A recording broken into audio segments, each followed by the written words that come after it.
when you take away that artificial line that looks like it was done with a ruler, and that's what it was. Some guy sat there years ago and they said, "Rah." What I'd like to see, Canada become our 51st state, our 51st state. After winning the election, President Trump has relished the idea of making Canada part of America. Some wrote it off as idle bluster. Then, on a hot mic moment captured in February, Justin Trudeau stated Trump's plan to annex, to take over Canada, was real. So Trump has it in mind that one of the easiest ways of doing that is absorbing our country. And it is a real thing. That assertion came just days after phone calls were held between the two leaders to discuss tariffs. According to the New York Times, during the calls on February 3rd, Trump said to Trudeau that he did not believe the treaty that demarcates the border between the two countries was valid and that he wants to revise the boundary. The boundary in question, the longest border in the world, 8,891 kilometers shared by Canada and the United States. And the treaty he reportedly referred to? A little-known one from 1908. What I really don't understand is who told him about this. Like, nobody knows about the 1908 treaty. A handful of scholars. So somebody somewhere discovered this treaty and said to Donald Trump, this is a way to put pressure on the Canadian government. To understand the treaty's significance, let's do a little geography. The shape of Canada as we know it goes back to the 1783 Treaty of Paris. It established the border of the newly independent United States and what was then British North America. Eventually, the Dominion of Canada was created, and over the years, maps and treaties were updated, which brings us to 1908. So the 1908 agreement is a combination of appointing commissioners to actually study the border and figure out where it should be in a handful of remote places. So it was purely a matter of just making sure the border was clear to both sides so there would be no discrepancy that would cause a problem in later time.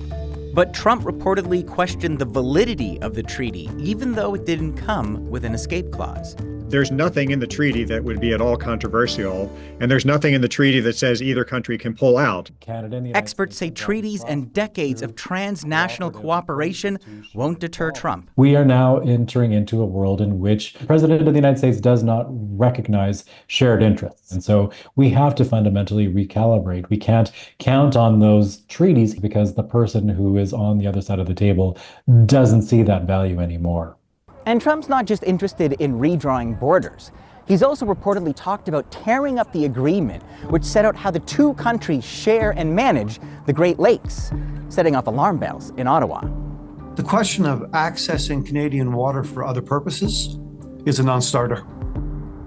If the Great Lakes region were a nation in and of itself, it would be the third richest nation, worth $6 trillion. Gail Kranzberg is a freshwater scientist and policy expert. Because of the quality of the water, that enables the economic prosperity of the region. So the notion of tearing up that agreement makes no sense. Beyond the Great Lakes, Trump's also mused about diverting water from British Columbia for drought-stricken California. So you have millions of gallons of water pouring down from the north with the snow caps in Canada and all pouring down. And they have essentially a very large faucet. We all know that Mr. Trump likes to say things that are quite shocking to gain concessions. But a concession about water from Canada going to the United States should be a non-starter, and it should be taken to international court. This has to be a political fight because using sound logic, using science doesn't make any difference. And as tariffs and threats escalate, the historic bond between Canada and the United States is breaking. We will never trust the United States in the same way that we have for the past number of decades. The Americans want our resources, our water, our land, our country. If they succeeded, they would destroy our way of life. Political scientists like Stuart Press say when Trump talks about making America great, he's often looking backwards to a time when America was expanding.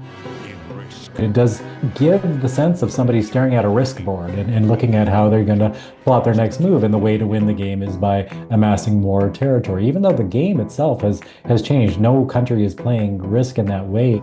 You've described him as a bully. How does Canada confront a bully?